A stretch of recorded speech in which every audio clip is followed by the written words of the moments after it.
months tayo na coaching? 1 month lang nga eh. No? Tsaka hindi ako mukhang walang sakit. Everybody was saying, I always say, mukha pa akong may sakit. Ma'am, hindi nga, mas ma-okay yung itsura mo nga ngayon eh. Imagine mo, tuloy-tuloy tayo. 1 month. Usually, actually talaga iba-iba ang mga tao. Others, it will take years bago mag-improve ang Freya. Yung iba naman, 3 months, 6 months. Kasi Doc, alam mo, sinunod ko lahat ng sinabi mo. I never cheated any day. Sabi niya, ate, dagdagan mo, baka nagugutom ka. I said, hindi.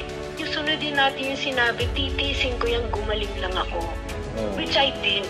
Okay. 28. 28. Tapos that is CKD4. Yeah. Tapos ngayon, in 1 month, 38 na.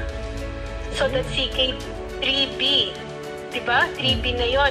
Kung siguro next month, if I still do it, baka mag-3A ako, diba? Well, kasi 40 prayer. Oh yeah, we pray. At saka, continuous yung diet and everything. I think that's it. No? Do I need to go to my nephro to show it now? Yes! Huwag kayong aalis sa mga nephro.